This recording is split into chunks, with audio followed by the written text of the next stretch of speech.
Thank you all for coming out in the middle of this scamdemic. I really appreciate it, guys. I really do. It means so much to me. I actually had the COVID test 2 days ago. Still waiting on the results. I'm feeling good. I feel good about it. Give me a cheer if you've had the COVID test. Make some noise for me.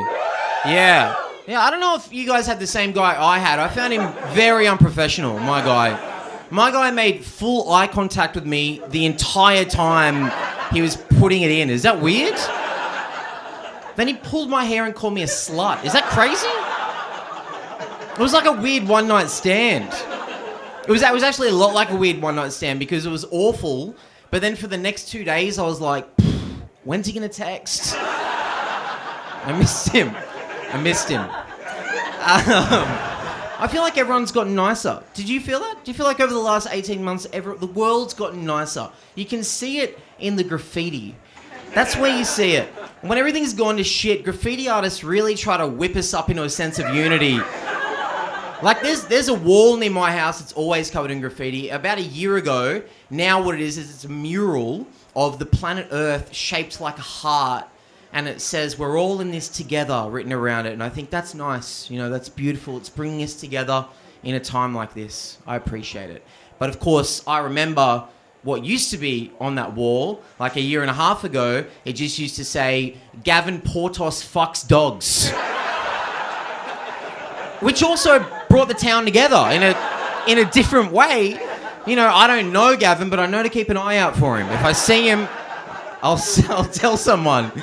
If I spot him around the dog parks or whatever. But how about this? Okay, I went to a wedding. As soon as, like, restrictions eased, my wife and I went to a wedding. It had been postponed by, like, 18 months, and they had, like, a smaller version of what they were going to do. And it was nice. My wife was in the bridal party, so she was up there on the table with, like, all the cool people. And I was out here with the freaks. And what they decided to do, the bride and groom, to make it fun, was instead of just letting you sit with people that you know, they decided to split everyone up into tables of 6 strangers so that you're sat at a table with 5 strangers all night. I hope you get divorced. Are you kidding me? That's crazy. So disrespectful. And if you ran out of, like, things to talk about, what they did was they brought along a game called icebreakers. Has anyone here heard of icebreakers? What it is, it's a stack of green cards, and each card has like a conversation starting question on it. So, you know, you'd pick one up and the question would be like, what is a lasting childhood memory of yours? And then the person who had to answer it would be like, when I was 5, I blah, blah, blah. And everyone's like, oh, cool. And asking questions and stuff. And then when they finish speaking, the next person answers it, and then the next person, until everyone's answered that question. I had so many of these. I had to sit through 5 of them. I picked up a card. The card was, what's the worst thing that's ever happened to you?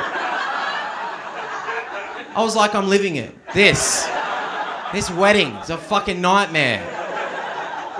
But you have to have a question, so you have to have a story. So, you know, I had to bring a story, and I couldn't think of what the worst thing that ever happened to me. I'm not going to tell these people.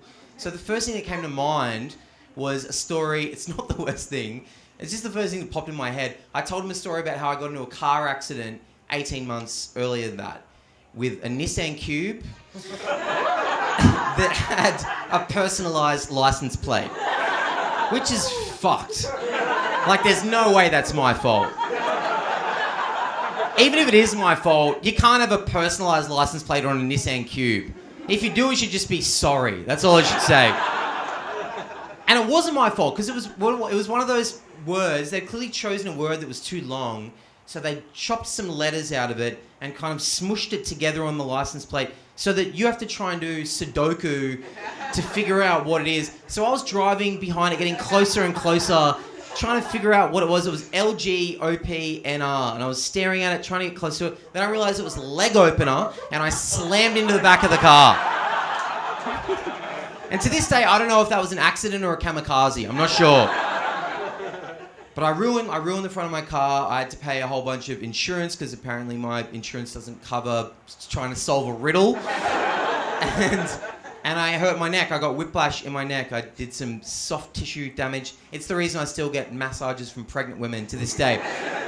And so I was telling them that story, and it's a boring story, but everyone on that table was right there with me the entire time. Like, wow, my God. Asking questions. That's crazy. One guy was like, whiplash, that sounds intense. I was like, not really. I guess it kind of does when you say it, I guess. In that whispery voice. And then, like, we talked about it for ages. We talked about it for like 10 minutes, and then eventually it petered out, and I'd done my story, and it was the next guy's story. He had to answer the same question as me. What's the worst thing that's ever happened to you? And he told all of us that he survived 9/11.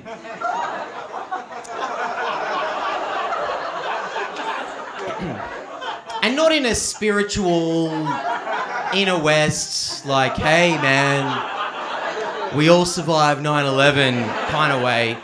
He was fucking there. He was an American guy. He was a bit older. He worked in New York. He worked in Tower 2. When the plane hit, he got evacuated down 39 flights of stairs, every floor filling with smoke. He thought he was going to die. He made it out of the building minutes before it collapsed behind him. It was a true story. It was an emotional story. It was a great story. I was glad to hear it.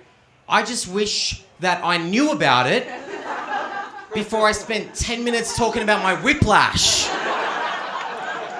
Because I was really making a meal out of the whiplash thing. I didn't know he was going to be able to top it. And I was saying things, I'm so embarrassed of the things I was saying. I was saying things like, I'll never forget the impact. They should put a memorial up at that intersection for... Humiliating. I didn't know he was going to be able to top it with 9/11. And you know what, guys? You can't top 9/11. You know, there's no 10/11.